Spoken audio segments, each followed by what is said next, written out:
प्यारे छात्रों, जैसा कि आप सभी जानते हैं कि अभी हाल ही में ली गई हमारी द्वारा एक क्लास जिसमें आपको पढ़ाया गया विटामिन क्या है, विटामिन के क्या महत्व हैं, उनके कितने प्रकार हैं और कौन से जल में घुलनशील हैं और कौन से वसा में घुलनशील हैं। फिर आज के चैप्टर में आपको बताया जाना है विटामिन के प्रकार, कितने प्रकार के विटामिन हैं। पहले भी बताया जा चुका है लेकिन आज डिटेल्स में जानेंगे कितने प्रकार के विटामिन हैं और उनके स्रोत क्या क्या हैं, उनकी कमी से कौन सी बीमारियां हो जाती हैं।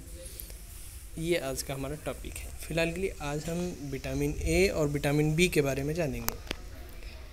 फिर नेक्स्ट वीडियो में फिर सी और डी को जानेंगे। नेक्स्ट वीडियो में ई और के को जानेंगे, उनकी कमी से कौन कौन से रोग होते हैं और उनके स्रोत क्या क्या हैं।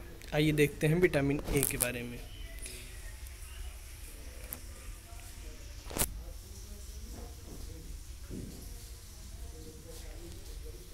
हाँ, तो विटामिन ए दो फॉर्म में पाए जाते हैं, रेटिनॉल और कैरोटीन। विटामिन ए आँखों के लिए बहुत ज़रूरी होता है। जैसे मैंने कल आपको बताया था कि विटामिन ए की कमी से रतौंधी हो जाती है, आज हम वही पढ़ेंगे। यह विटामिन शरीर में अनेक अंगों जैसे त्वचा, बाल, नाखून, ग्रंथि, दांत, मसूड़ा और हड्डी को सामान्य रूप में बनाए रखने में मदद करता है। विटामिन ए की कमी से ज़्यादातर आँखों की बीमारियां होती हैं, जैसे रतौंधी, आँख के सफ़ेद हिस्से में धब्बे। यह रक्त में कैल्शियम का स्तर बनाए रखने में भी मदद करती है और हड्डियों को भी मजबूत करती है।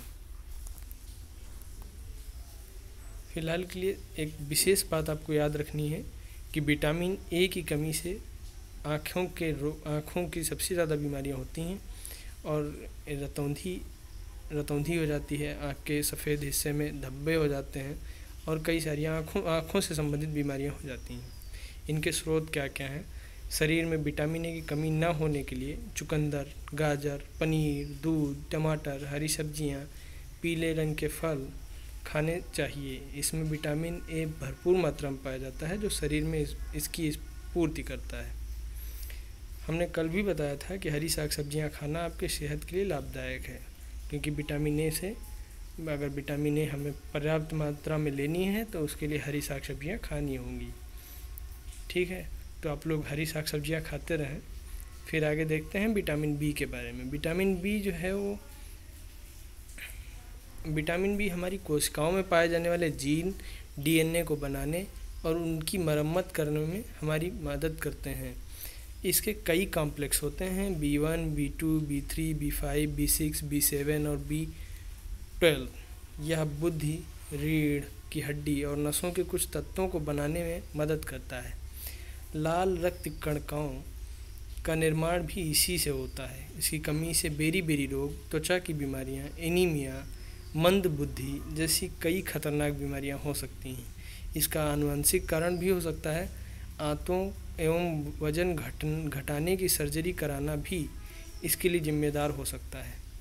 शाकाहारी लोगों में इसकी कमी आम बात हो जाती है, क्योंकि यह विटामिन ज़्यादातर जानवरों में पाया जाता है। इतना पढ़ने का मतलब हमारा ये हुआ कि एक्चुअली आप देखिए, इसमें लिखा हुआ है विटामिन बी की कमी से हमें बेरी रोग हो जाती है, त्वचा की बीमारियां हो जाती हैं, एनीमिया हो जाती है, मंद बुद्धि हो जाता है व्यक्ति। मंद बुद्धि का मतलब हुआ कि जो है उसका दिमाग जो है वो थोड़ा सा धीरे काम करता है, धीमा हो जाता है। और ये आनुवंशिक भी होता है, ऐसा नहीं है विटामिन बी की कमी से ही हो, आनुवंशिक कारण से भी हो सकता है। आंतों एवं वजन घटाने की सर्जरी कराने के कारण भी हो सकता है। और विटामिन बी की कमी हमेशा शाकाहारी लोगों में होती ही है। स्रोत: विटामिन बी ज़्यादातर मांसाहारी पदार्थों जैसे मछली, मीट, अंडा आदि में पाए जाते हैं। शाकाहारी लोग इसकी आपूर्ति दूध और इससे बचने वाले उत्पादों, ज़मीन के अंदर उगने वाली सब्जियों, आलू, गाजर, मूली में आंशिक रूप से पाए जाते हैं।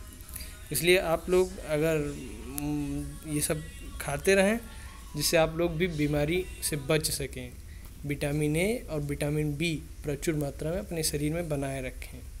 ठीक है, फिर मिलेंगे अगले वीडियो में और आपको अगले वीडियो में बताया जाएगा विटामिन सी और विटामिन डी के बारे में।